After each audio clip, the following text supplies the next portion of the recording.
Alrighty, so here we come. This is Z and me. We're back. We took our dinner break. It's time to. I got rid of the Uncle Eddie hat from, which I'm very excited about. The shitter's full, right? But like we are basically here to talk about our next matchup, which is going to be Aviator from the ABR versus the lead of Team SAS, Nathan. Well, one of the leads, I guess. Co-pilot, co-captain. Can you turn it down a I little am the bit? captain for Team SAS. For what it's worth, Nathan is the owner of Dex Keith. You should know this. You're on the team. Yeah. True. But you wouldn't have SAS without Nathan. Nathan kind of helped get it situated, right? He was That's one of the founding cores. yes. Before we had to have a team captain. Yeah. So anyway, but SAS is good people, so we'll see what happens. But I know Nathan is bringing familiars with him and borrowing one deck, but two of them are very much his decks. We've seen them with him, and then Aviator is playing some interesting stuff as well. So let's just get into it. And let's talk a little bit about the decks that we're going to be seeing here. Um, the first deck I have up and pulled up for us to look at is Helen, the author of Alter Bay. So this is a mass mutations deck that is looking at Pale Star goodness, which is interesting. I haven't really seen a lot of Pale Star in play. And then it has the Punctuated Equilibrium, lots of Savage Clash, board control type things, sack of coins, the double bone thing, Rad Penny, Shadow Counselor. So you do have some shadow tricks. Look over there ×3. Lots of consistency here in the deck, right? With the amount of things, he's going to see the same kind of things over and over again, so he knows what he's kind of getting into there. 14 raw ambers, not too bad. Does have a key cheat. I don't know. Like, this is kind of a weird deck, and not having played it, being MM, I don't know how I feel about it. It's a lot of creature control, right? Like that's a big number. 26 is huge. Yeah. So that with the punk's so random, you never know what's going to happen there. You could obviously swing games for your favor, or it could oddly set up your opponent, depending on what happens there, because it's such a tricky card. So yeah, pretty wild deck. I hadn't really seen it prior to this event. I believe it's a borrowed deck for Aviator. Yeah, like I don't know, Pretty like cool. all the creature control, like the board control, is in Untamed, and then like you have other pokey type things going on in the other I don't groups. know. Double implosion is not nothing. But I Tailstar mean, is not nothing. it's yeah. I mean, it's targeted though. Like it's I don't know. It's like a ton of creature control. It only has 13 Because if you creatures. look at this, like the three lookups there is the sack of coins, Yeah, Dino Fiend. yeah. That makes Pale Star a board wipe that is one sided. Yeah, I get you. But Like like, that is a lot of creatures. See what happens.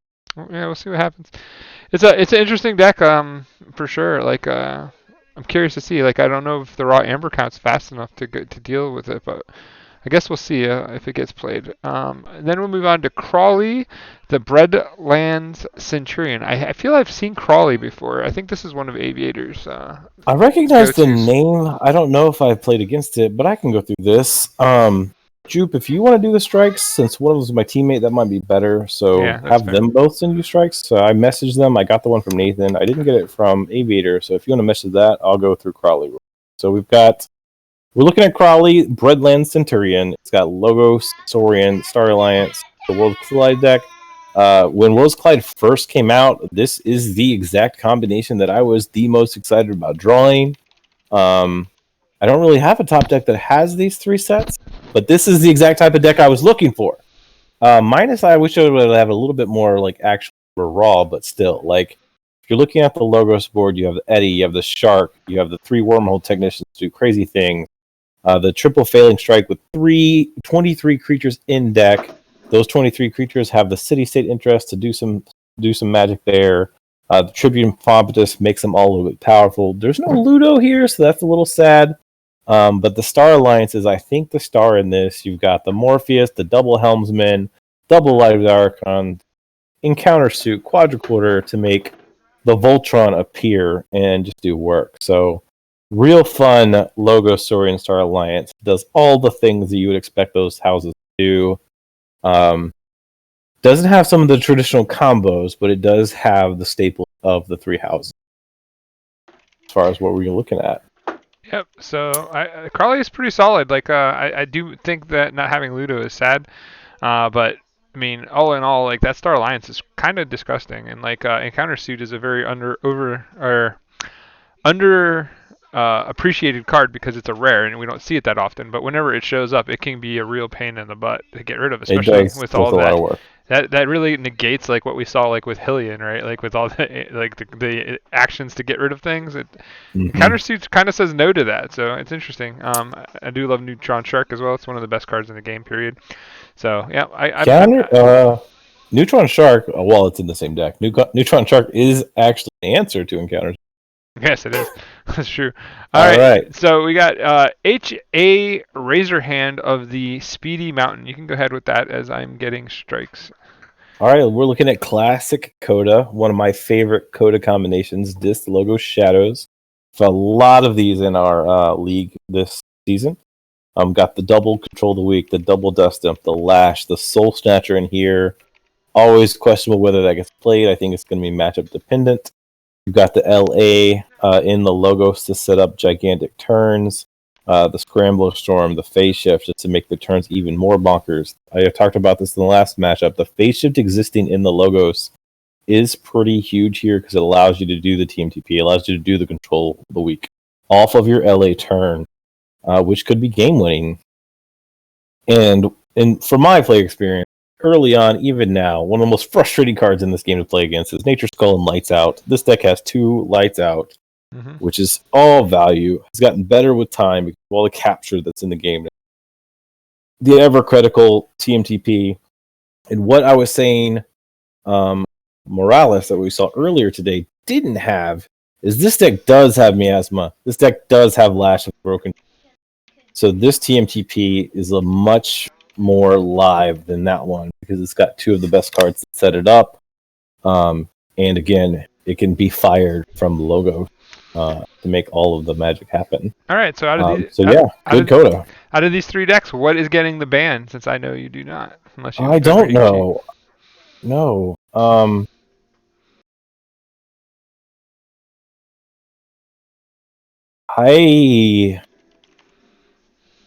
I think I might actually ban the high roll potential of Razorhand here. The double Control of the Week's Dust Imp, not fully having practiced these myself, I wouldn't actually know how to value Soul Snatcher in here. So I go Razorhand and try to take off the high roll of the LA turn, the shenanigans of the Control of the Week, not having to dodge the crazy OP2 MTP in here. That would be mine. Okay, so the answer was the ban from Coraythan for these 3 was Hillen, and the first deck that we're going to see from Aviator is Razorhand.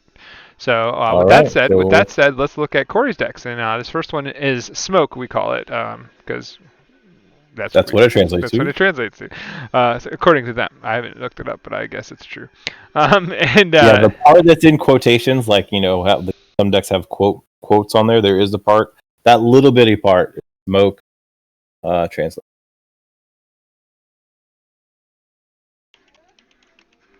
Oops, sorry. All right. I'm sorry. So I'm looking at Smoke is all about board flooding. It's using the Kirby's to get more board. It's using the Daughters and the double Eclectic Inquiries to get more cards for future turns. It's using the 7 draw pips to draw more cards to land more creatures. And it's just trying to win based on board. It's not a common thing we see in our league right now, but that is what it is attempting to do.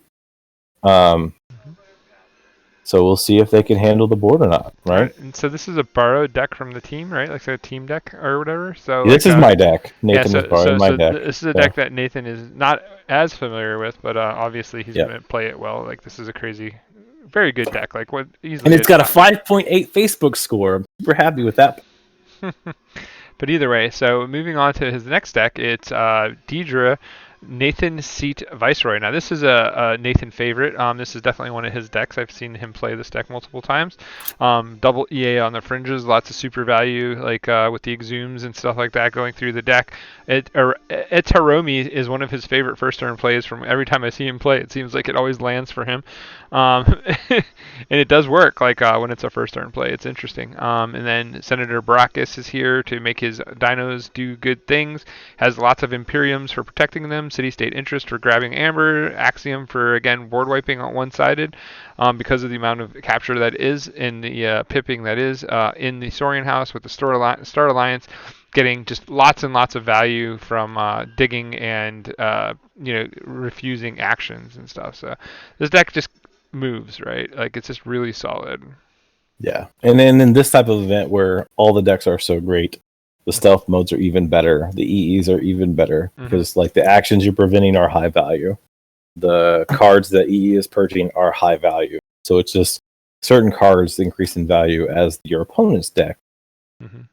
And all right, so this is a pretty scary deck as well. As you can see, his triad is amazing. As his third deck is Anteater, Shrewd Anteater Ice, which is, I think, the deck I've seen him play the most. This is his baby. He loves this deck. I've seen him do some nightmare things to people that would be mind-numbing. Happen to you. Mm-hmm. It's really about the life wards that control the weak, the way it controls the board while it does that. Mm-hmm. And it's going to have that set up. It's going to happen at some point because Three Mothers and Time Traveler is going to make it happen at some point. That's the logo stream here. The only thing he doesn't have, like if he could switch out a couple of these for the LA phase shift, like this would be near perfect logos line. Yeah, it's pretty gross. But it's bonkers as is. All right, so if you're making a ban here, what are you banning? If I am Aviator and I'm banning from Nathan's set, I'm looking at my own set. I have 2 decks that have discs. I know that Nathan is devastating to play against if I have a disc deck. That means if he bans Crawley, I'm stuck with 2 disc decks. I don't think I could afford to take that risk. Just giving up a win automatically. I probably ban Nathan Seat because Nathan Seat wrecks opposing disc decks because double EE purging all your good cards. Yep. 2 at a time. Well, the ban was Smoke from a thing, and the first deck we will see in action is Anteater. Oh, I don't get to see my deck played? That's sadness. All right, exit tab. I don't think you're going to get to see it played much. It got played last week. Did it? Well, I bet you he won with it, didn't he? He did. All right. All right. So there we go. I think they have a game up, so let's see if we can find them. Yep, I'm going. Oh wait, we need to predict a winner. Oh, who are you going to predict? Oh, we already predicted. Of course, I picked Nathan. I'm picking Nathan. Did you pick Nathan? Yeah, I picked Nathan. So with that said, we are going to get into the game. So, oh, you know what? I bet you I didn't. They are up. I bet you I didn't do what I meant to do here. Hold on a second. Boop, boop, boop. They're actually in a game. They haven't drawn cards yet. But I told them. I told them to wait for us. They are fully queued up. All right, done. All right, so let's give them their proper intro. Get ready to see Goofy Showdown. Yep. It's about to begin. Sass versus the Bear. Who's going to win? You tell me. We're curious to see. But let me get into this game real quick. Hopefully you guys dig the intro. It's going to be maybe standard. And we're going to see what goes here. So we are ready to burn this game I'm down. telling them it is good to go. All right. So we have Anteater on the bottom. There we go. We have Razor Hand at the top. It is classic Coda versus Coda. This could have been a Gen Con match. So let's take a flash back in the past. Flash? I don't know. See what is rocking.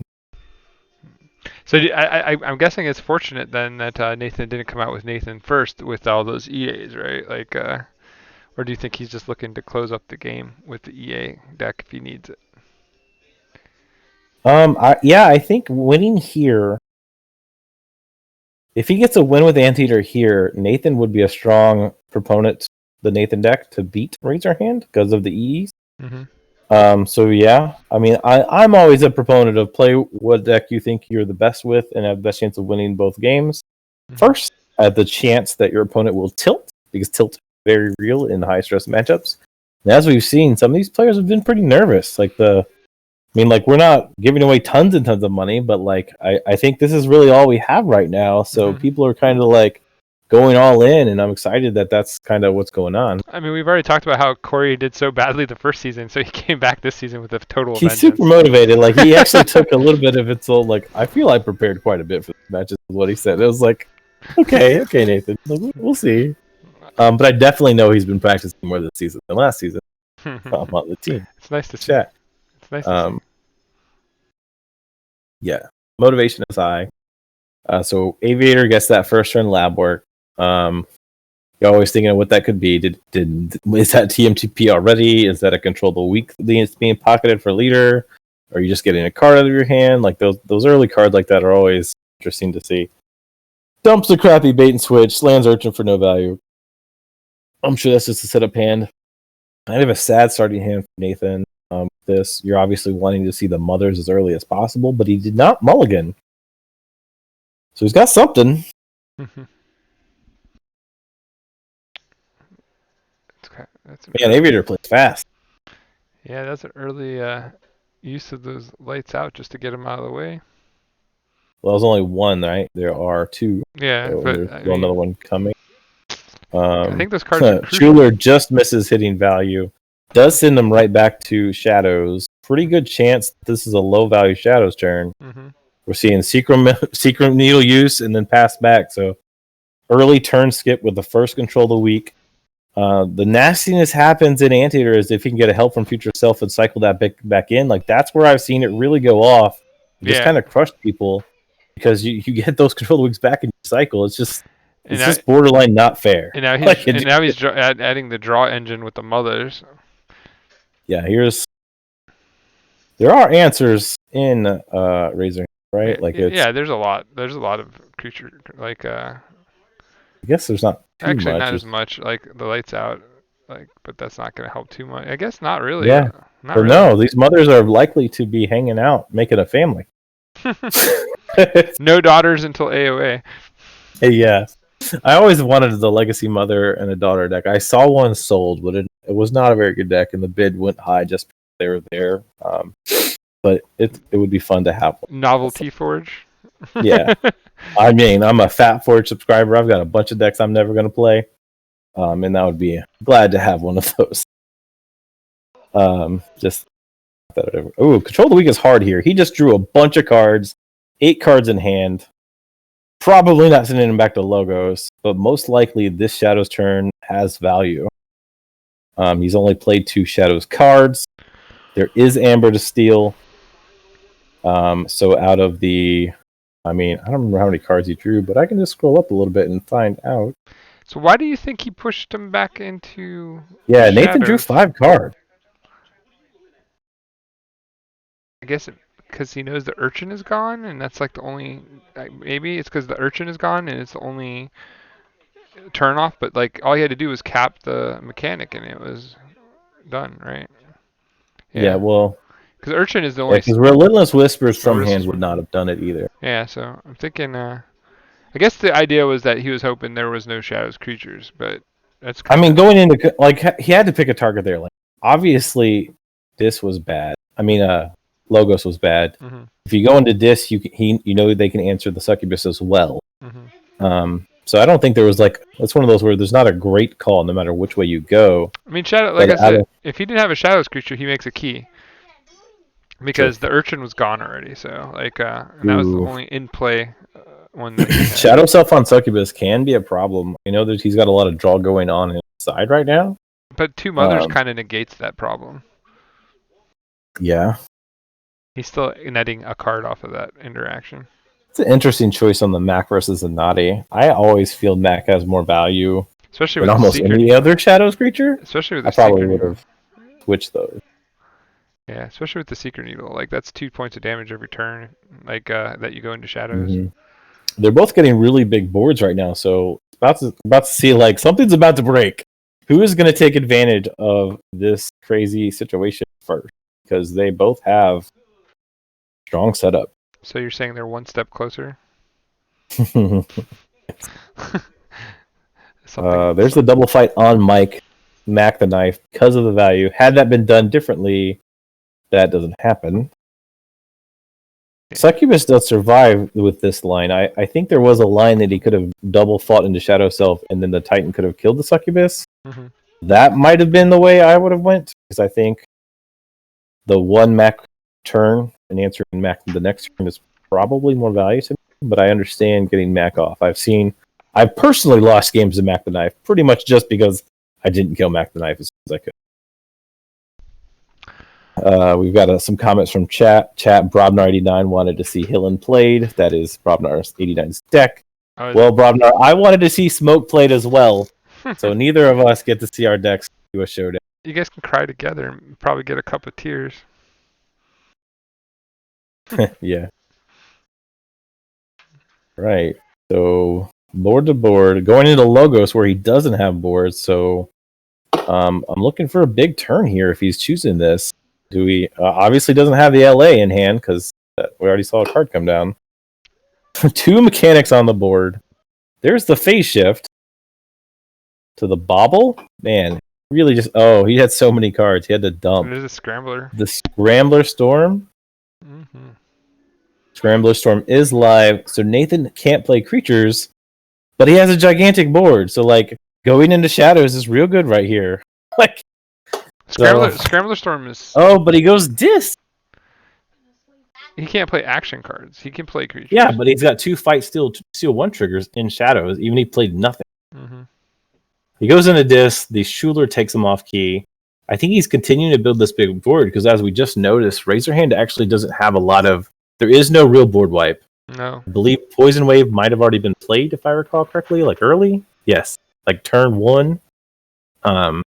So for an Amber Pip, that was like right behind Lights Out. Like he got rid of a lot of his board stuff. Like Nathan is almost like Nathan knows that he can go all in, and not have. I mean, he won't get punished for it. So this is dangerous because now he's got to assume that the TMTP's there. I think he's only going to push super high if he can control the weak away from that. Mm-hmm.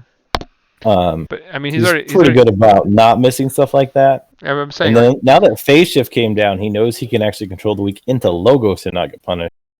Mm-hmm.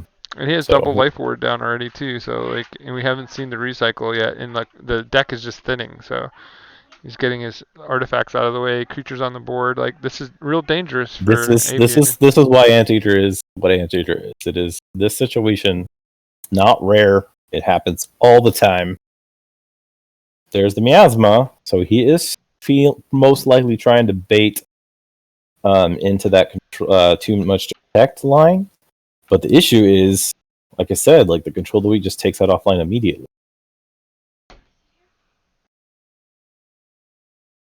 But Aviator has a potential to forge it 4 if these Titan mechanics aren't addressed. Both forging it 4. Like Gaten's about to get a key. Well, Nathan's Miasma at the. Oh, he's Miasma. Never mind. Nathan now has to consider like what to go here because I don't know if he can move Aviator off key here. But the question is whether you let them forge it 4 stick. I feel like that can't be. Can he take him off key in Shadows? Because we're seeing the Shadows call. If he has Relentless Whispers in hand, Dodger and Relentless Whispers can remove 2 and then make the cost 5. That's still a forge. Do you just kill the Shret and get your Amber back here? If he could kill his opponent's Dodger, giving him a key for at 4 is pretty bad. Like, I feel could have been just run your Titans into each other. I think if you life forward here, I guess he could just run his Titan into your Titan, and then you're at 6 again. So. Yeah, exactly. And but he's already in Shadow. So I'm wondering what the next. No, I'm saying for Aviator, if we don't deal with the wing, or there's a light. Okay, so Lights Out will answer one of the Amber. Does he take you back the charrette here and then kill the succubus? Get that value? Definitely don't take back the threat, right? You would take back Dodger, Naughty, or Succubus. Like those targets. Yeah, I guess you could. I'm thinking that like if he's gonna go back into dis, it's not a bad thing, especially Well, if if you you have a take the life ward. charrette, like you're setting yourself up for team. Oh, I see. Yeah. True. True. All right, so he's going to make him pay 1. He's going to put the Dodger back in hand. Mm. Gonna Kill the succubus. Nope. Wait. Fight naughty. Okay, he's just gonna use the elusive like steel. yeah, but he had skirmish. I think that was a whiff. Pawn sack Schuler.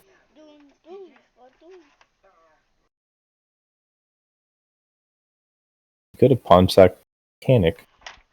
Made him pay an extra.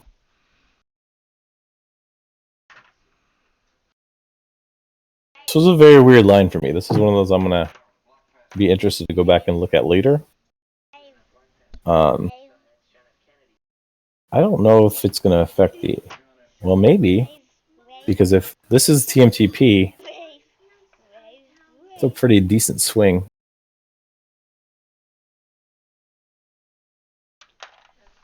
No, it's this. Can he take him off key with this? Look, it ruined my chance of seeing Inca the other day, so I know how that feels when your best Whoa. decks don't get to play. Soul Snatcher just came down. So is that the plan, to like have a huge Soul Snatcher TMTP scenario?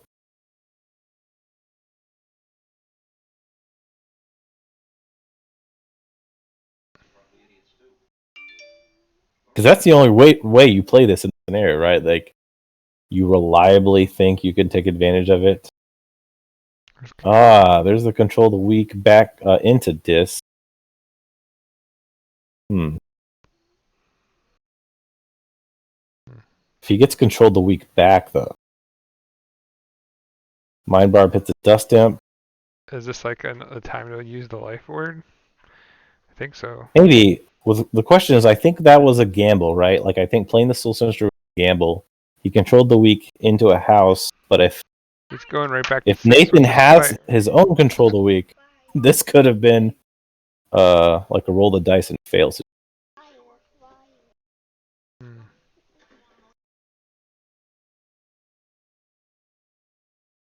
Because there's only 4 cards left in draw. We've only seen 1 control the weak. The deck does have 2. Because you definitely just send him straight back to disc. Because he just played all those cards. Dominator Bobble's useless. He can't take him off key in disc. Lash isn't live. So he's pausing here. I think this means he does have the card. Thinking about it, if he doesn't have control of the weak, I have no idea what the pause is. Hand of Dis, kill one of his own creatures to get an amber. Uses the life ward, doesn't have control of the weak. Or held it. Or why that would have been a hold. Wow, this is really unlucky for Aviator. He's already playing cards. It means he still didn't draw LA. LA is in the bottom 6 of the deck. We already talked about both of these are good tempo decks. One's using Mother, the other one's using LA. Not to see your tempo is rough. And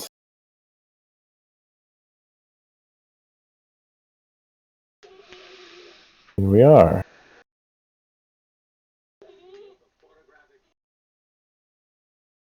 It's in the Logo's turn. He knows what the last card in his draw deck is because TCO is going to do that for you. So Bookton can draw that. Or actually, Time Traveler will draw it too. He's just going to go big. And the board is just going thicker and thicker. There's the third mother. All of them are alive. These mothers were played on the second or third turn of this game. And they're alive. That's rough. That's a big ask for anyone to win the game against you if they're going to have more cards than you the whole game. And does he just keep going or not? Because he has to assume his opponent has TMGP. He's discarding Help from Future Self. He does Reap with 1. And AV8R goes in and concedes it. And game 1 goes to Nathan.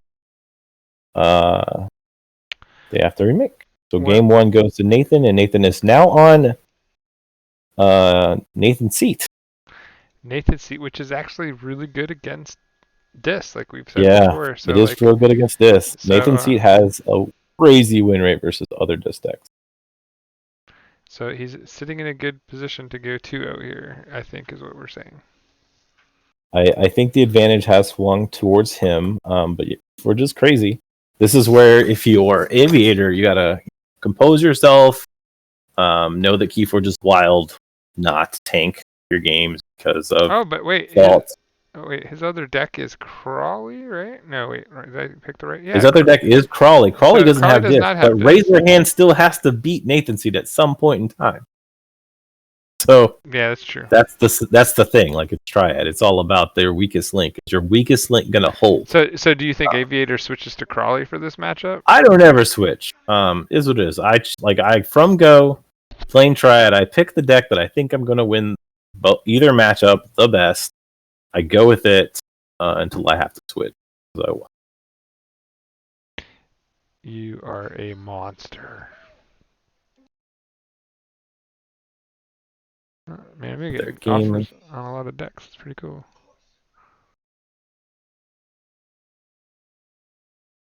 All right, they are in the game. They're linked in chat. Yep. Find it. Jupe.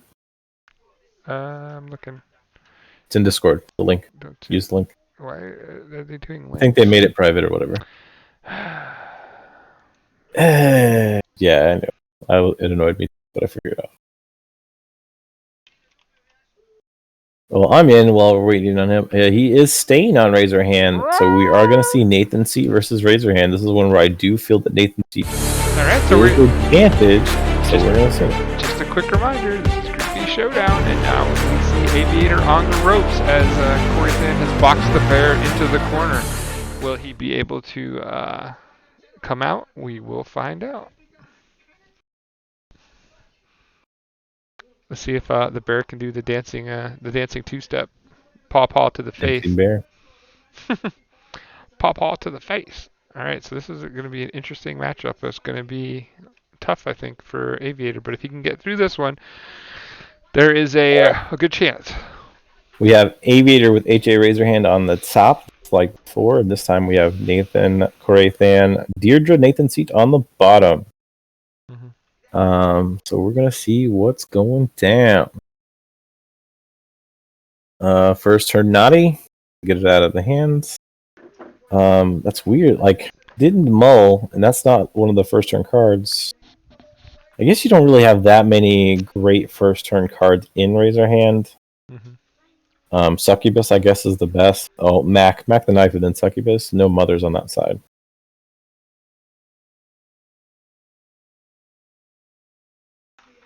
Oh, with the Scrambler Storm.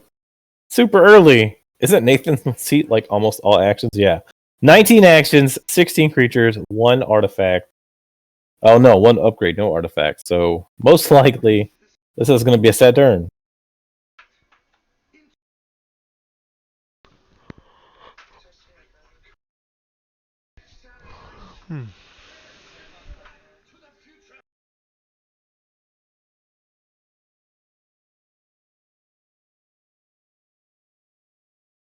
Going back to Logos, getting value off the Quixo with the fight draw. Does he finish off there with the Xterra? Plays Dexter. Dexter's pretty much a card I never play. I hate that card. Controls the weak back to Saurian. So, yeah, that's a turn skip. Not exactly how I saw any of this matchup going, but high roll is high roll, right, Jupe? Yeah. If you come out on fire, you come out on fire. That's the beauty of some Keyforge matchups when you have decks that are both really good. And right now it's like Razor's doing his thing. Like And if Corey doesn't catch up to the Yeah, thing, we're gonna see what happens. There are 2 red alerts in deck, so this you if see one of them's Corey in hand, this is the time. you see Corey saying you jerk. Yeah, with the smiley tongue hanging out. Isn't that Uh, Corey's trick though? Like he does the same thing. yeah, like that's Uh, pretty much what you just he's did to him. he's beating him at his own game.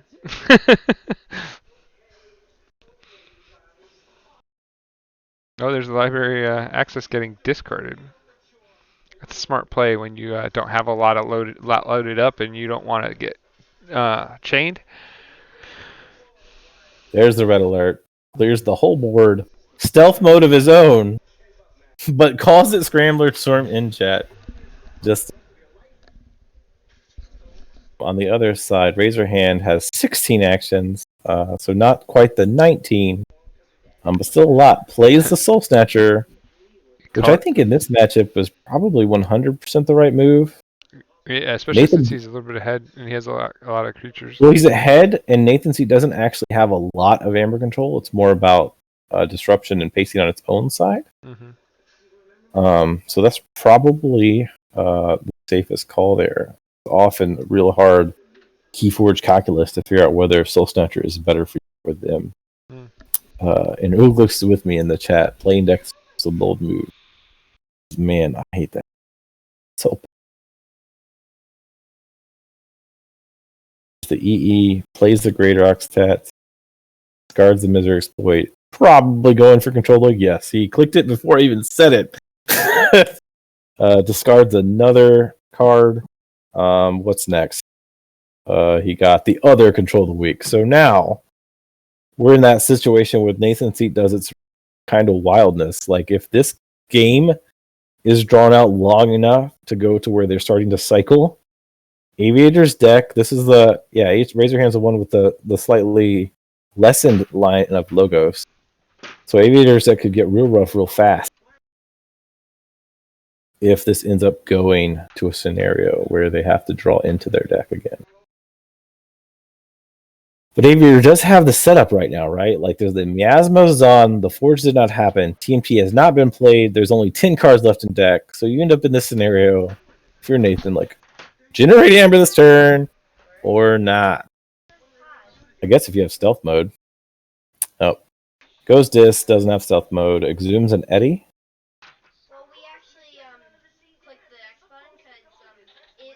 Cards, and so he's going to go for the stealing. Purges the charrette. Discards Lilfall. He's risking it. Risk it for the biscuit. Who cares if you had TMGP? Nah. This is one of those, like, Nathan is way more riskier than me always. I don't think I would have done this, but the thing is, there's 10 cards that say I would be 100% wrong. So we're going to see if this is a Shadows call. Because if it's a Shadows call, haha, I would be right this time. If it's not a Shadows call, like normal, I would be wrong. So what is it, Aviator? There's a Shadows call. Draws the archived card. Plays too much to protect. That is exactly what would happen to and gets the Relentless on the EE. All value You gonna there. take me down to Value Town? He super gamble did not pay off. Yeah, that is what happens playing to TMGP. And looking at Nathan's here, like the Amber control is mostly spent, so this is probably not going to go well.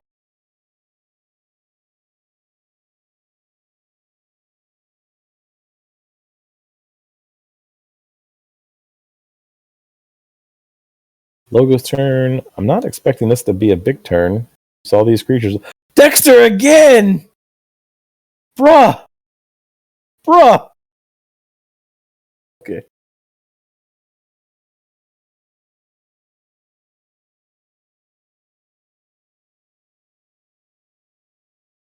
I guess there's some synergy with Soul Snatcher Dexter. I guess that's a thing.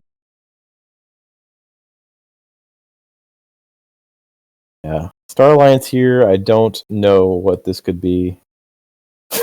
Yes, so Glick is agreed. We card. I don't really see an out for Nathan. Let's just see what kind of happens. He's going into Star Alliance. We have the Helmsman trigger here. There's no way in Star Alliance Deirdre get E into play, or else that would have been amazing. We're seeing a huge shuffle. Not a shuffle, huge discard. Discarded a bunch of cards. 2 of them were actually Star Alliance. They were mostly dead.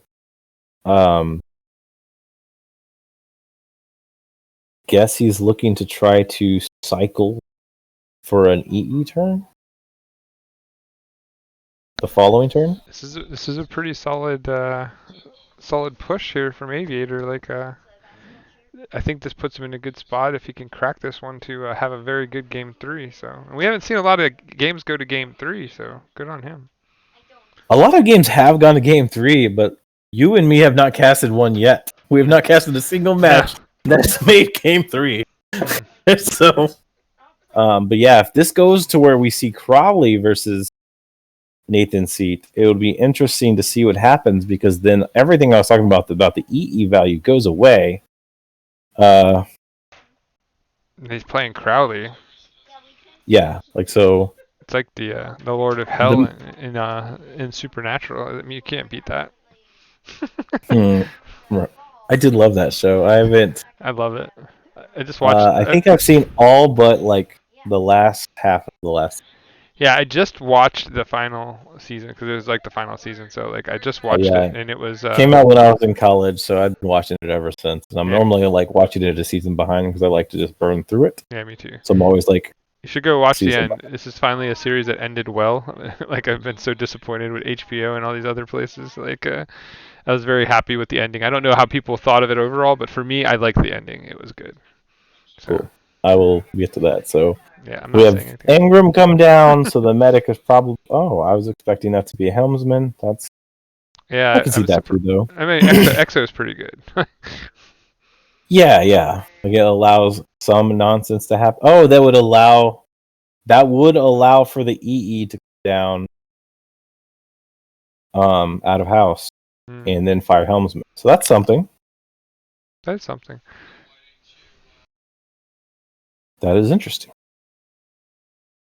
And then he's probably calculating what to do with Gray. It's going to be which card to show and archive. Yeah, when Coraythan takes time to think, it's not stalling. It's really just going, I'm going to figure out how I win. This is when you know. Yeah, he's doing that. This is where Nathan's really just a robot, so it's really just processing time. Yeah, he hasn't told anybody yet, but he's supposed to come out in a couple of years. Mm-hmm. Yeah. Say processing unit. That's why he has all the hair. He's trying to hide all the metallic. But somehow has like a brood of his own kids. He just built them. They're all robots too. Maybe. Lay of the Land gets the value. Why was there such a tank on Lay of the Land? What? I don't know. What you guys didn't know is that Nate is actually bot booked in. That's why he loves the wormhole effect. Reap. So he's going to show us a card. He chose to reveal no cards. Is Infomarket Gray really a May? Yeah, I don't. He didn't. Oh! He didn't want to cycle his discard. Nope. That's what took so long. So he was calculating based on Lay of the Land and the Gray, which one was more valuable to like look and draw one of the cards, or the only card, because there's only one, I guess, and then what to do with Gray. Actually, it was got to see what they. Interesting. So we're going to see if that play right there somehow ends up mattering. So if I'm Aviator and I just saw that, I know that Tabor is now warded on the board. Helmsman is still on the board. I have to answer one of these because, like, with that amount of tanking to do that setup, that's kind of a telegraph of what you're trying to do. You can answer Tabor in logo, and we're seeing a logo. It's kind of weird too that like he's giving up Amber to kill these things. So like, You have to though, yeah, because yeah. if you don't, Tabor is going to land EE, Mhm. and then Helmsman is going to discard like 5 discards. Yeah, but he does have Bat Drone and Brain Eater as protected by Shadow Self. That's pretty slick. Yes.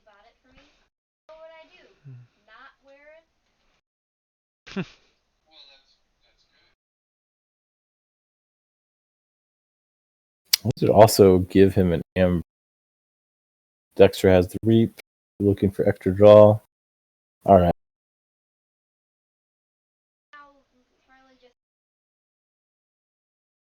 Oh, I guess he also had to calculate the purge card from Octet. Yeah, so Nathan really did have to do Keyforge calculus right there to make sure that he didn't draw a card, because he had to remember that Octet was purging a card.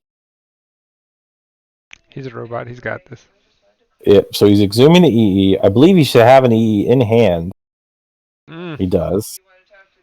Oh god, this is where it gets gross. Discards. So this is Steel 2. Hint. Aviator is out of discards in his file. That is actually kind of fun. But Nathan still has plenty in his own discard pile. Ed is going real fast. He does not need that at all. This is like Pac-Man right here. Bunch, munch, munch, munch, munch.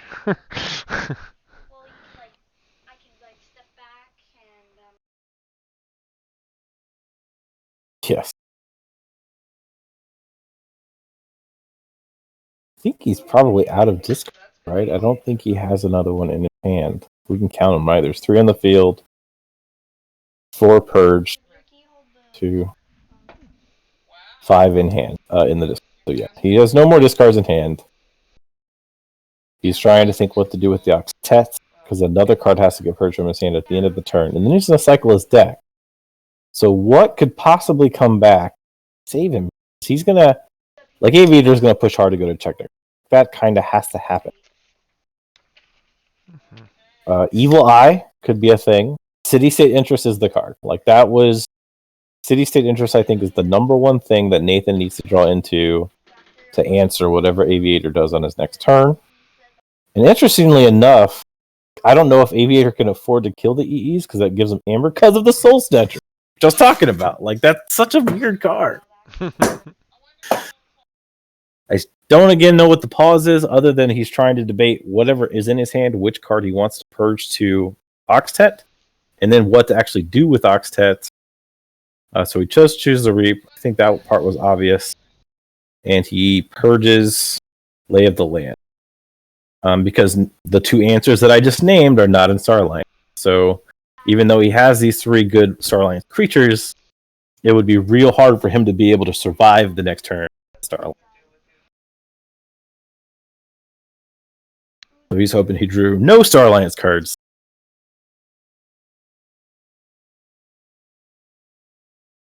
So now Aviator has to wonder, like, how does he get out of this? Like, how does he get that 3rd key? He's got to check. Obviously, we know he can check in Logos, but we saw him call Logos twice in a row. So we know if he goes Logos, literally the only Amber he gets is the Steel Reap Reap, and then he might get lucky drawing a Logos, which we don't even know. If doing a quick count, he has got 8 in his discard, 3 on the board. He has no Logos cards in deck. Like, the 8 cards in his hand and 2 cards in his draw are not Logos. Right. So if he goes Logos, he will be at 6 exactly. Unless Nathan got super unlucky. 6 exactly is probably not a win, but still there is a chance, because he would have had to have drawn, I guess, any discard drawn. That doesn't work. Does he have to deal with these EAs? That's the thing. If he kills them, Nathan gains Amber. Yeah, it's That Soul Snatcher, man. Like, it's a Archon's Corner did a whole cast about, like, we have this whole segment, why you suck at keyboard. One of the segments that we did at one point in time was, like, playing cards that lose you the game. Like, and that was like one of the number 1 cards.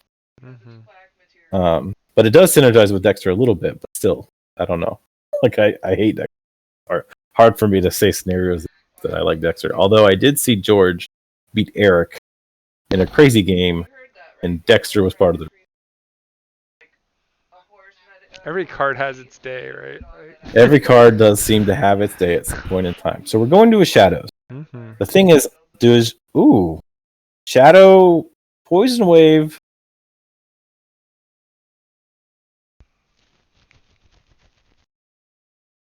If this ends exactly at 6, this is kind of a rough call. Oh no, because the Seeker Needle will put him. He's getting value here. Puts him there. 8. At 8, he would have had to have drawn City State or Evil Eye. So that is the only outs Nathan has. But if he has them, I think that's a win for Nathan because all TMTP is gone and Nathan would get too high. Because Lash, again, this is the second game in a row where we've seen Aviator not be able to land the Lash. Nathan does concede. He did not draw either card. So that means we're going to game 3. Game 3. I think that's pretty in a rough spot right now. That seems because pretty Crowley good. doesn't have dis. That's what I say. Like now, Aviator's like a little bit out of the corner. He like kind of came punching back. This is like that Rocky moment where Apollo Creed put a whooping on him, and now Rocky's making his pushback. Yep. I like what I am seeing here, and hopefully you guys like what you're seeing here, because this has been one of the best ones I think that we've actually seen as far as back and forth gameplay goes. So game 3, let's get it full. Let's get it on. All right, I'm going to be looking for their thing in the chat. Yeah. That's what happened last time. Yeah, that's what's going to happen. Game 3. Is that it? The link up? Will it be Coraythan or AV8R from the ABR? We got a Sad Crybear shout out for Aviator. I know Brobnar89 is rooting for Aviator as well. That's ABR Bear brother. I know Sad Crybear earlier wrote, it's rough to pick bands when your opponent has the advantage in every matchup. This is the curse of Triad, right? Facing Ugluk. Like, what do you ban? I ban Ugluk. I ban Ugluk. I ban Jason. all things Jason must leave. All right. They posted the link. I'm going to give Aviator a second to join before us. I feel like that's been a second. You're on. No. L. Going to game 3. I got in as a watcher, but Aviator's not in here either. Corey's like, we'll go with random. I don't care. Interesting. Some people just don't want to play. If I'm the Nathan deck, I think I definitely want to go second. Come on, get in there. Tell me when he's in, because I saw you were in. He is in, so we are good. So I think my win, like if I'm Crawley, I'm obviously trying to build the Voltron as soon as possible. That's what I feel like I'm aiming for, because I've got the double live Archons, countersuit, quite a quarter, things get. Got lots of good targets. All right, let's play this one more time, baby. Here we go. This is that showdown, the Group B showdown between AV8R and Coraythan as they go into round 3, and only one of them can survive. So who will it be? We will see. All right, they're doing the good luck, have funs. Aviator won the flip. Aviator's first. Hopefully I think this is what Nathan would have wanted anyway. Hopefully this isn't a crawling game. Oh God, get out! Get out! Ugluk is commenting in our chat about this is a KFPL game. Random? Hell no. I agree, Ugluk. If I'm in one of these matches and I lose a game, it will not be random. I will know whether my deck wants to go first or second. In most cases, second. So this is like we need one of those Keyshawn moments, like Keyshawn Johnson segments from football. Like, come on, man! This is the come on, man moment of the week. Yeah, come on, man! Come on, man! I guess that would be a lot more positive spin than my normal, like, what the hell are you doing? Come on, man. You're gonna have to talk to Coraythan about that one. He's your teammate. I agree. And Corey's They're talking about the previous game, about the outs that Nathan had. Maybe they're waiting on us. Go, guys. Nice chatting, though. You can talk about this in the post-game interviews. I think they might have been waiting on us, but anyway, I guess we're here. All right, we'll be more clear. Play the game. Look, you just created a new segment for our Sunday show. Come on, man. Our new phrase during in-game moment. Every time I see a Dexter, come on, man. All right. So the gray shows Gallum is archived. They both have a gray, so they get to share a lot of archive information. So this isn't my favorite house to start with. I guess sometimes he's not. So Nathan is not liking his starting hand. So we're gonna see what disc comes out. Yeah, 3 fates early. Probably wanted that leader to try to avoid getting Ultroned. Evil Eye for no value. Dinosaur's Bane is normally discarded EE. So yeah, a lot of his. I guess he actually does need more cards in discard anyway, because he has to target his own disc all the time with EE here. So that's not horrible. Oxtet comes out early, which is normally pretty good. EE coming out early is not good. Wow, he played 6 disc cards. Guys, this is not how Keyforge is played. I think 2 or 3 a turn. I think that's what you do.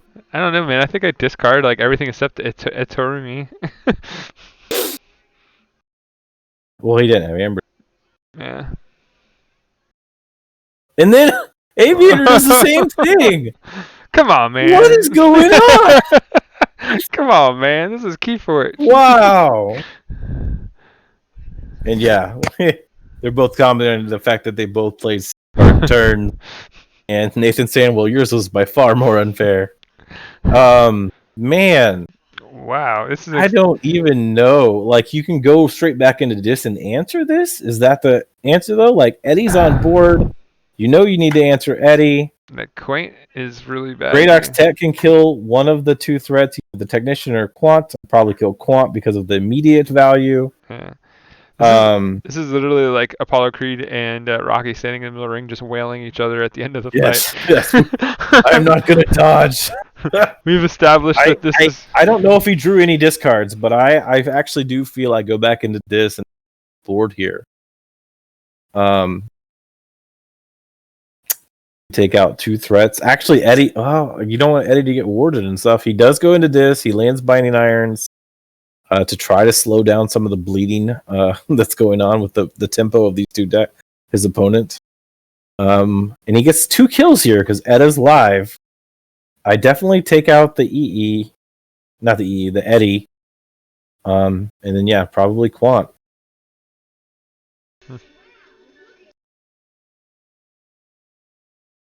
But we will see.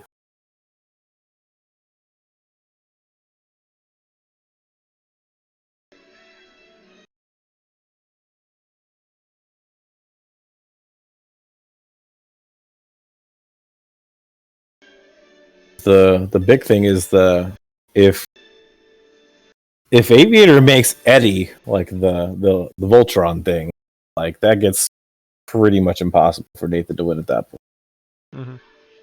But that is not the call. Like, he leaves the Eddie there, takes out the Quant, and trades the Oxtet with the Engineer.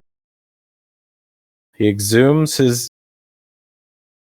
Okay, so he's exhuming both EE and the Oxtet,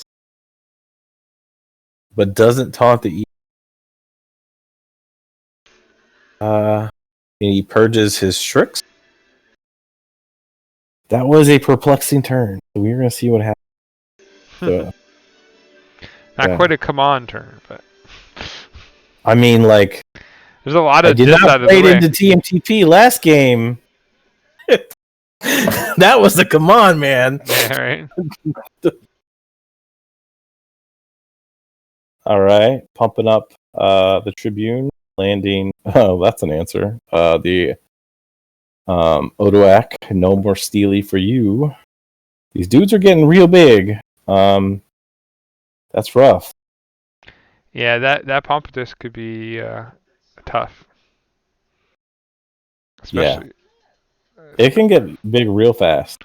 Yeah, and that takes like the red alerts off the table. The Hmm. axiom is off the table. Like, so he doesn't really like his three fates was like how he deals with this, and he's not gonna have that until he cycles. That's a that's some bad juju. Bad juju. All right, Centurion Legionnaire is going to ward up the Octet. If that populace gets any bigger, man, like this could be bad. Bad.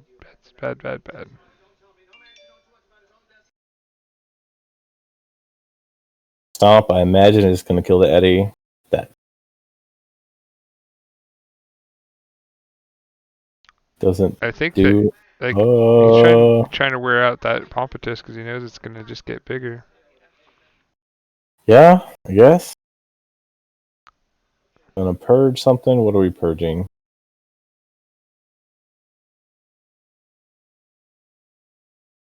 It's gonna be a Saurian card, right? Oh, no, the EA, the second EA makes sense. Yeah, at this point, the disc value is getting lower. Odoak can't steal until he deals with multiple things to deal with the Odoak. Interesting. Well, Very interesting. he has to kill the Pompatus to be able to kill the Odak. That's what I think his line is here.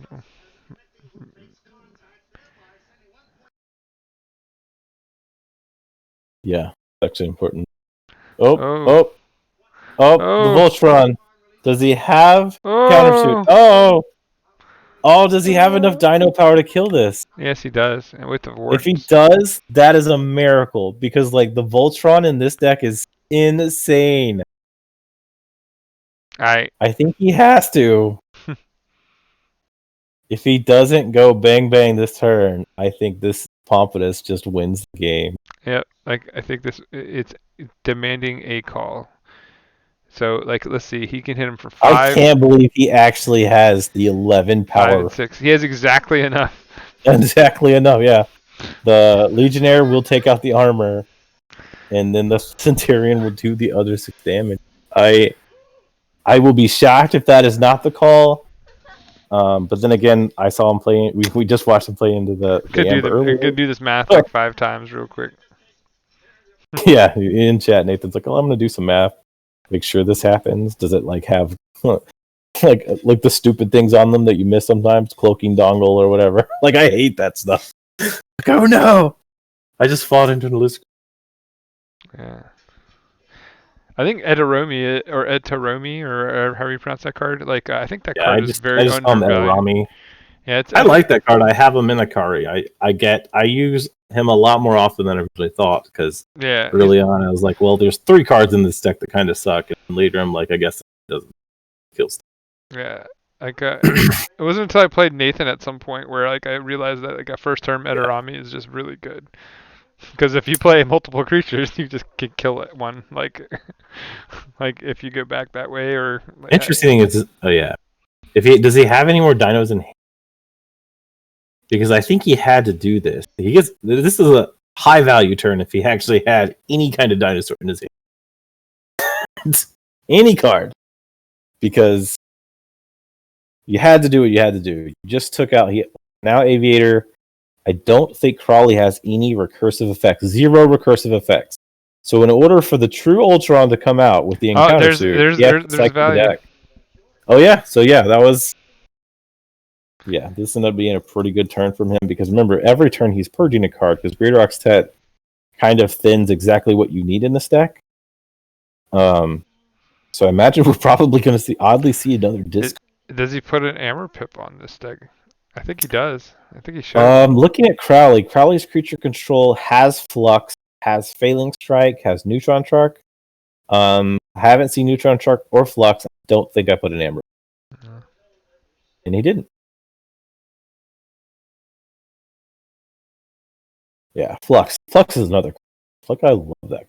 Like that is one of my favorite creature cards. It's definitely not the best because obviously there's things it can't do. The math doesn't work. But man, it is a fun card to use, especially with wards and stuff. So good. All right, logos on Aviator's side. Mini Groupthink does pop creature. Probably should have saw that. I don't know. Maybe not. He had a busy turn. Twin bolts popping damage. Eddie is alive. And Neutron Shark's coming down.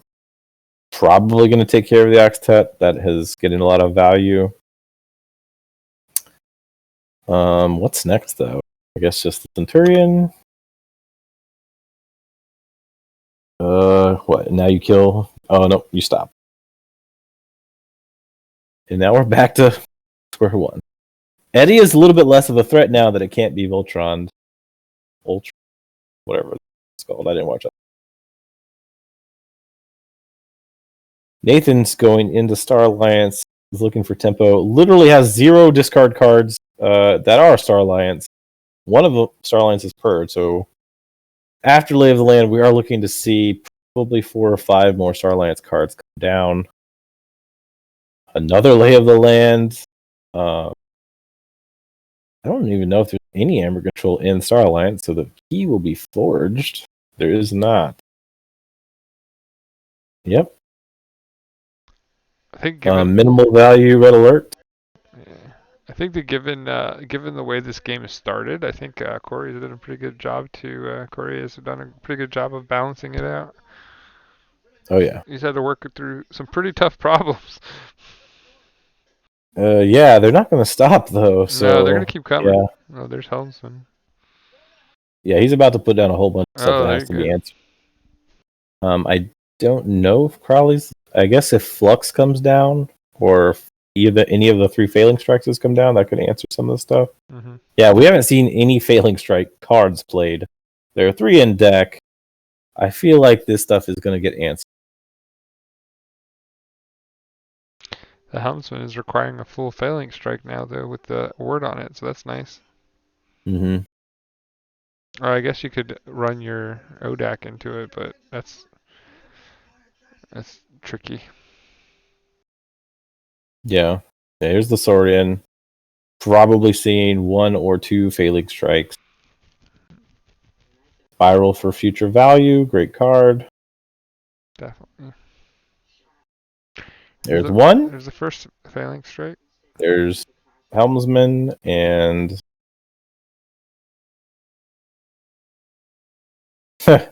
Nathan is saying, where was his stealth mode at that time? Yeah, had he been able to land a stealth mode, that would have been pretty good value. Failing strike number 2, as predicted. It's interesting to see him pop the word with the failing strike and then kill something else and then come back and fight the smaller creature with the ODAC to make sure that it stays on the board. So it was well played. Very well thought out. That easily could have been kind of a whiff. Get the most value for your cards, most bang for your buck. These two guys are just jabbing. Discards Axiom because your opponent has hammer on all their dudes. That is a typical thing that happens these days with Axiom. It used to be so good. I guess in this set it is Worlds Collide versus Worlds, so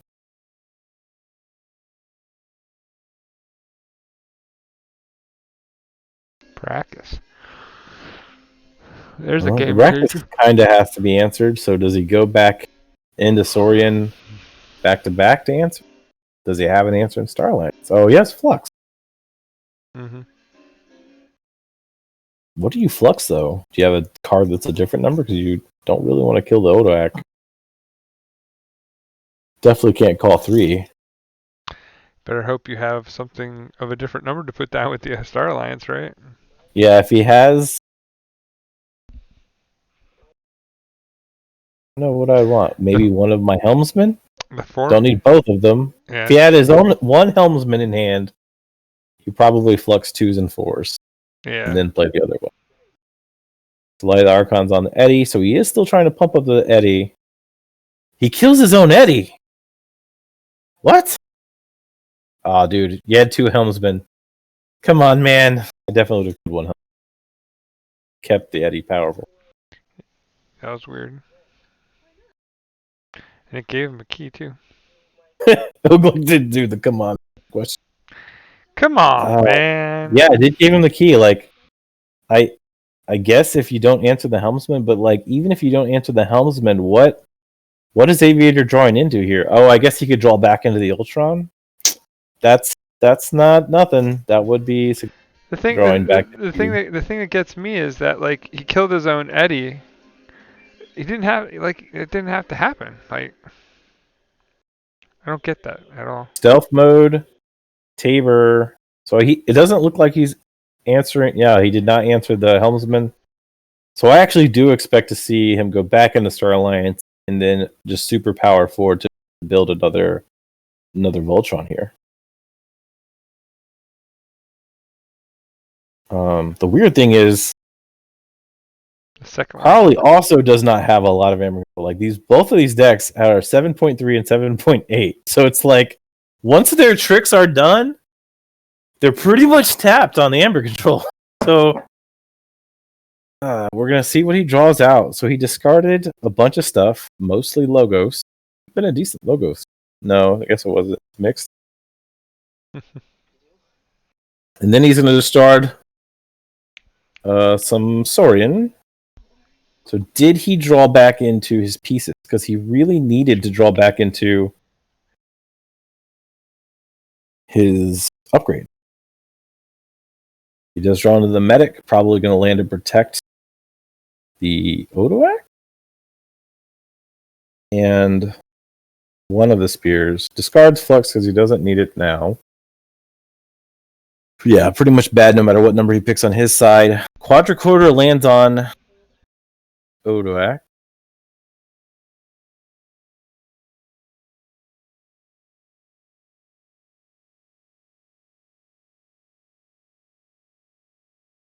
Interesting what Nathan drew into from his top deck here, because obviously this is a real bad situation. Did he draw into Red Alert? Like super top deck, right? Because he would have been drawing into the deck. Red Alert after a Tabor hit on the Helmsman would clear the board, except for the Odoy.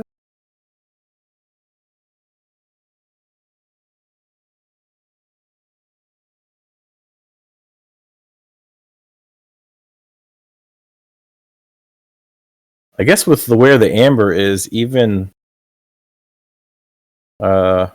so he hits Helmsman.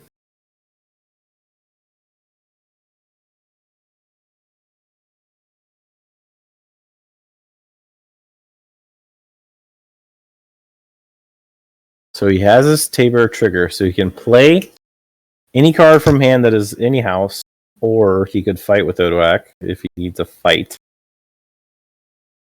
trigger.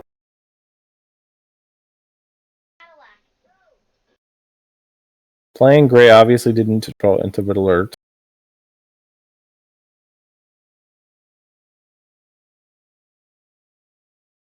Gonna show us a card. He shows us Evil Eye, which could be super high value. He plays Imperium with his trigger. That's still a super huge turn for Aviator if he just goes back into Star Alliance and does the Star Alliance thing.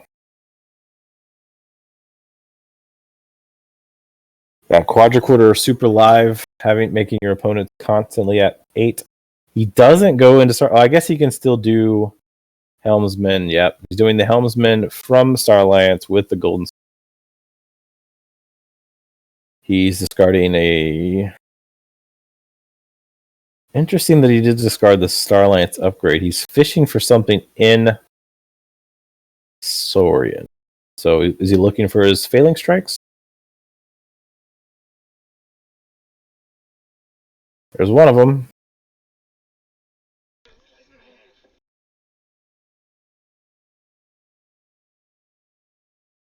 There's another one.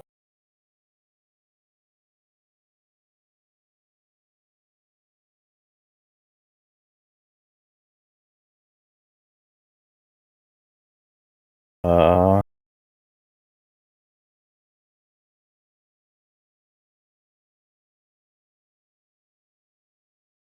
and that's a cleared board on Nathan's side. Gets one more reap. Even if you just got red alert, I don't know if that saves you. That is pretty much the only card that would even give you a shot, though. We know he has Evil Eye, so he could, if he calls this, he will make the keys cost more. But then your opponent just has a gigantic Amber turn, no matter which house he calls, based on the two that we see on the board. So basically, it's red alert or bust, I think. What do you see, Jupe?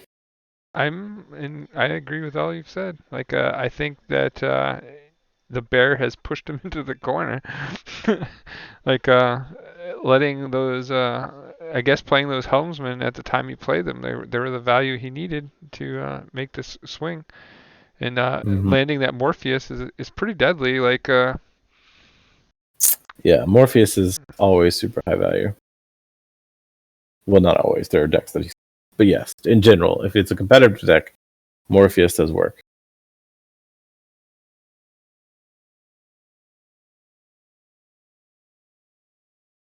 Yeah, like I don't really see anything. If this is red alert, there's okay. Maneuvering? Oh, that was the only card in hand? Ouch. It hurts so bad. Yeah, that's a rough day, friend.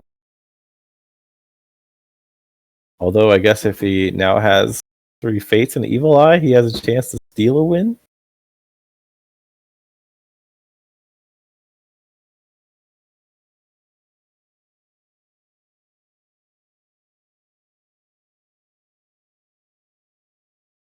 Discards everything. He's just looking for pips. That's not a pip. He's gonna show Neutron Shark and put it in his pocket. That's a pip. I think that's the question. So this is gonna be this. We're gonna see Evil Eye. Did 3 Fates get drawn? That is pretty much the Keyforge wants you to win this game. Draw. There's Misery Exploit. There's Evil Eye. There's Greater Oxtet, which means he doesn't have the other. well, he's taxed off, like, at least for one more turn, so he's bought himself enough time there.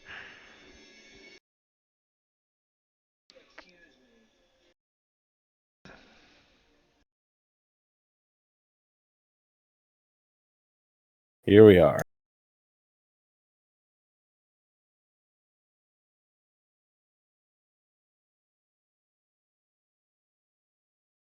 I mean, you're just going high. You can go pretty high going into Star Alliance again. Because the spears will draw more. We know there are more upgrades in your deck or in your hand right now. I don't think there's any kind of weird maneuvering.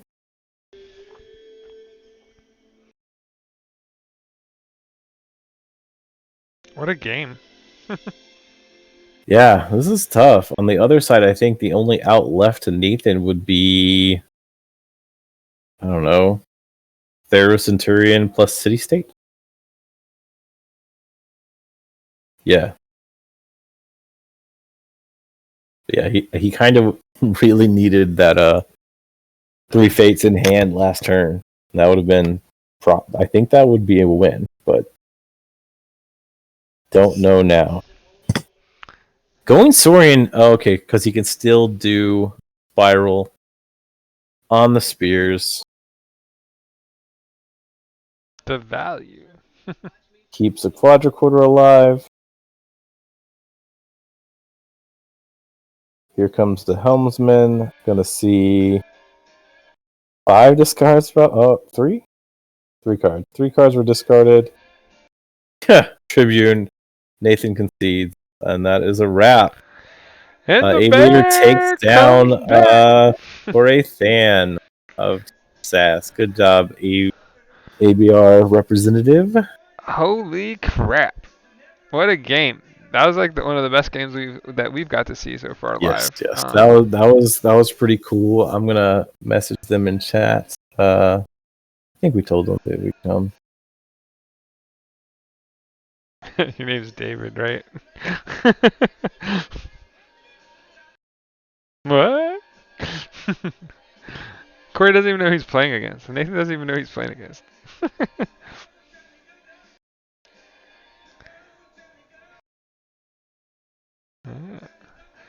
So he hey, there he is. We have the Aviator. Nice comeback. Nathan put you in the corner a little bit, and then you were able to punch your way back in 2 games. So I know that this is one you probably wanted. So congratulations. Well played for both of you. Thanks. This is one of the best games I think we've seen so far in the league. Can you hear me? Yeah, we can hear you. You're really Barely. light though, Nate. Yeah, I need Yeah, to. you're quiet. You Yeah. It's the equivalent of beating like Deep Blue in chess when you beat Nathan because he's a robot. So. Yeah, he's a great player, and those are some ferocious decks. So I knew my only hope was to practice like a madman, and thankfully I had great teammates to help me with that, and I think there were a few key decision points where that really helped. So does this like lock you in as Papa Bear status? No, not at all. I think I will say the person I got the most value out of practicing with was Shaka, and I look up to him in a lot of ways. So Shaka. I think he would probably say nice things about me too, but well, you haven't heard what he said about you then. Just kidding. I'm just kidding. No, Shaka's great people. Him and Brobnar, we work with them closely, so like they're both great dudes. Yeah, Brobnar's.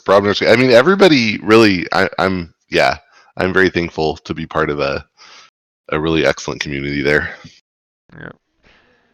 So, all right, talk to us about strikes, Aviator. Were you surprised with his strike? Well, it was interesting because I mean, obviously Hillen is the highest SAS, and for Coraythan to pick anything but the highest SAS might be might go off brand, but and in early testing, I think pretty much my whole team agreed like banning Hillen was the obvious right answer. So I was not surprised. Yeah, I guess I'll just leave it at that. I mean, it's a fantastic deck, and just like I know you like to say like, oh, that's just Galaxy doing Galaxy things, and Brobnar 89 and I have said similar things about Hillen. Yeah, Hillen just doing Hillen. So that sounds good. Yeah. the one kind of like interesting thing for I guess I'll ask Nathan is, did you when you were thinking about banning Hillen, were you ever thinking that he was going to ban Nathan? Because I think Nathan would have had a much stronger matchup against Hillen, right? Like with the disc suite, like I think you're favored there. I expected. It's actually really tough for me to predict which of my decks people are going to ban, and there was on team there was some disagreement over which would be banned. I expected him to ban Smoke, but I wasn't fully sure, and it definitely did sort of figure in to my consideration that there would be no discs to purge if I was playing against Crawley, which of course is more difficult than there is discs. But right. I still felt like, I mean, Crawley, I felt like it's a real crapshoot. Like it's either going to put together its Voltron, and Voltron will cut you in half with his sword. Yeah. Or it won't, and you'll probably make do. Yeah. And you did. I mean, you played to counter the Voltron. Like I never got Voltron because you made sure. So definitely well played there. Yeah, I was trying really hard to not let that come together, and it didn't quite come together, but it was difficult enough taking it down, I guess, that it overcame me in the end. Yeah, it's always a pleasure to watch. Yeah, a lot of resources were spent there. Yeah, it's always a pleasure to watch Nathan play because he's like a robot, right? Like he very rarely does something that's incredibly like, what the hell happened, right? But you guys did have us come up with a new thing for the Sunday show. We have the "Come on, man" moment. So. Oh no. That.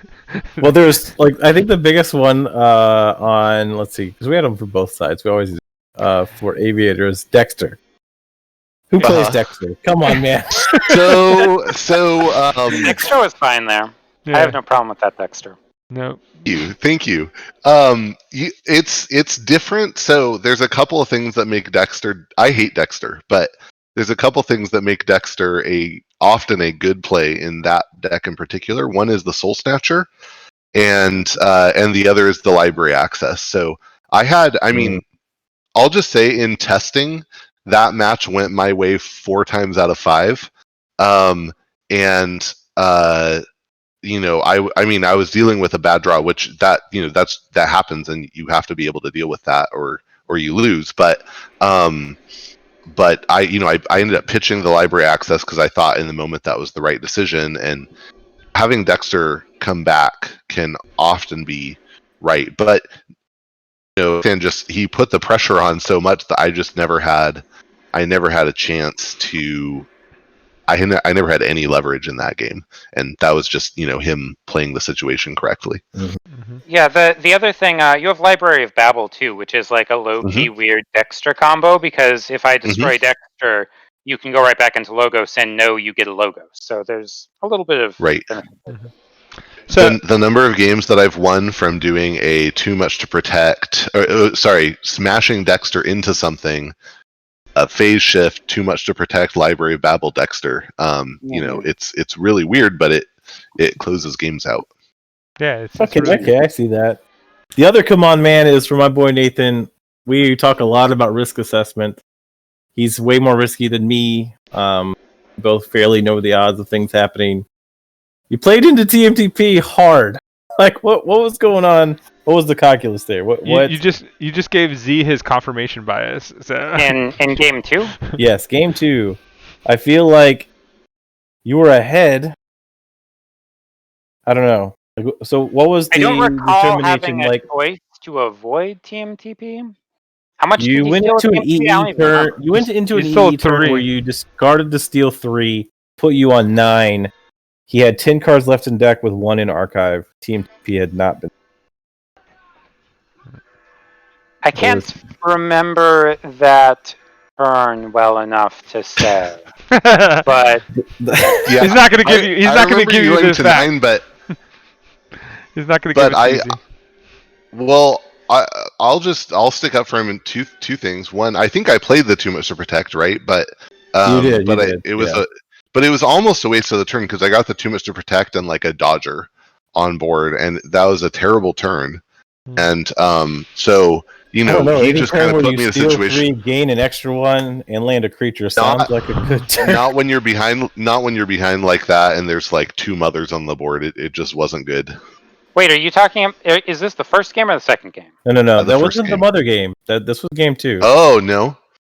Yeah, you're talking about some I turn that I don't remember if my hand was just like I have to go dis here and like I do feel like you had to go dis. I just don't think like the Amber had to come down that specific. So like that's one of those we need to look at. I think that was the I say it all the time in my Archon's Corner thing. It's like Keyforge is about more game losing decision points than game winning ones. Like that is definitely that kind of moment for me. Like I feel like that is the area where that happened. But then again, had he not had TMTP in any of the 10 cards, like it's GG for sure. So that's one of those interesting moments. Forge could have like just laid up a victory for you, or you get burned for being risky. Well, I can actually. Yeah, you can find it. I can find it on Crucible Tracker. I should go glance. Yeah, we'll pop Grant. Like, there's a way to find this. What is going on? But we'll talk about that later. So I have one last question for you two both. Since you're both repeat players in the season, how has season 1 differed from season 2 for each of you? We'll start with Aviator. Well, I had a week 1 bye, so this was really the first one. But I think adaptive and triad are just both great formats. Here, one of the things I think I like is there was a little incentive because of having to cover 3 different sets to consort with my team a little bit, and Hillen is a borrow from Brobnar, so it feels even a little more.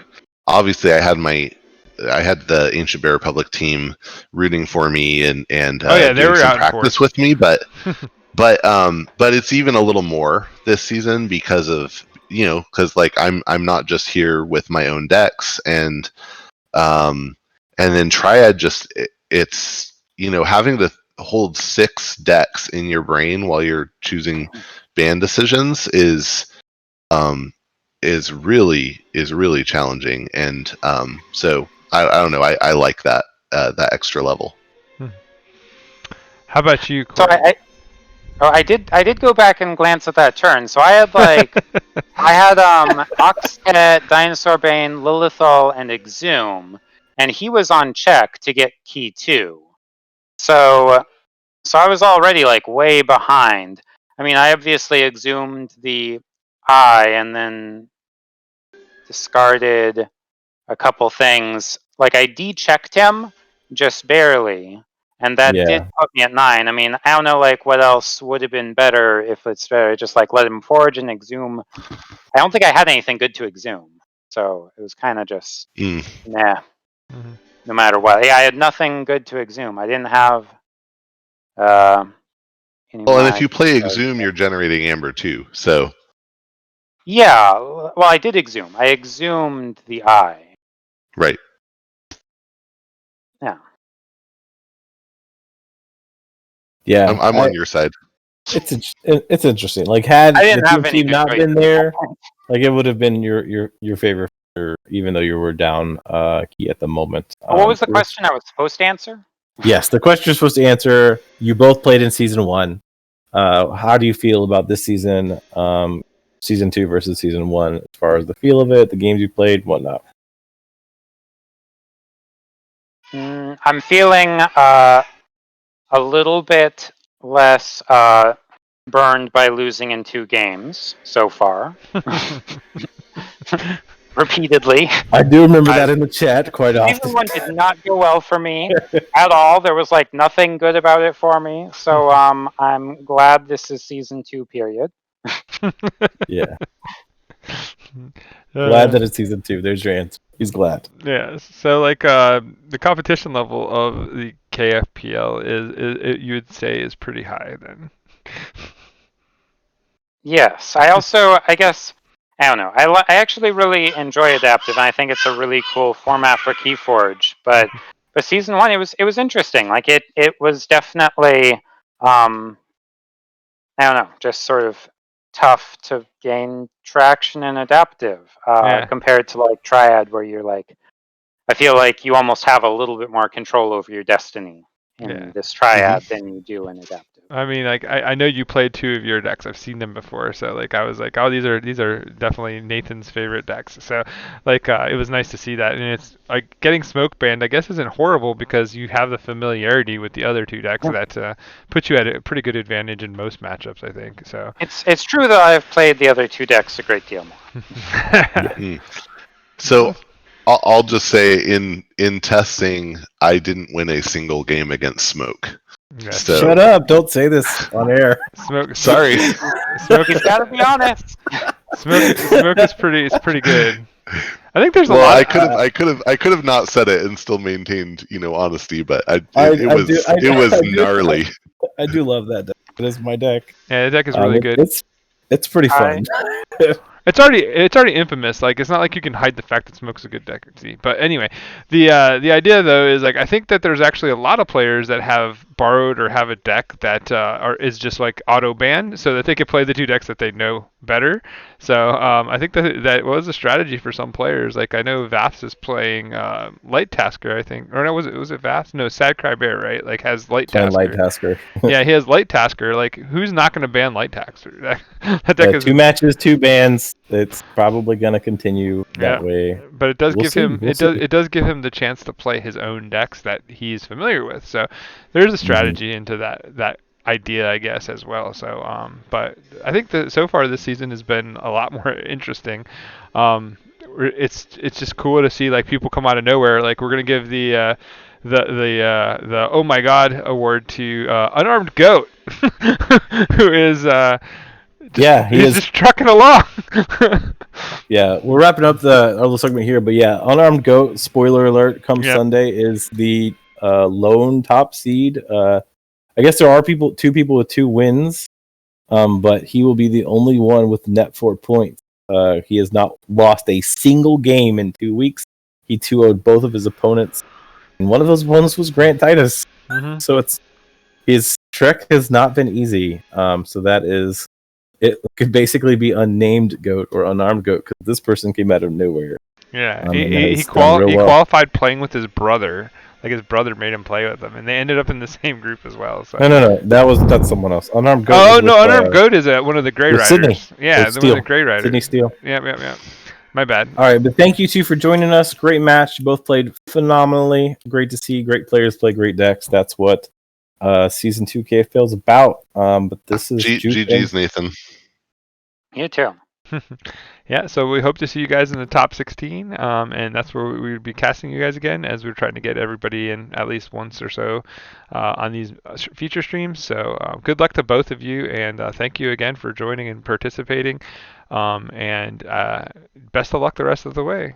If you have anything you'd like to say to anybody else out there, give them a shout. This is your time. Nothing else. I think they dipped, but that's all good. But all right, so that's the end of the stream. So enjoy it. We'll see you guys soon on Sunday. We'll have our weekly wrap. Bye, Z.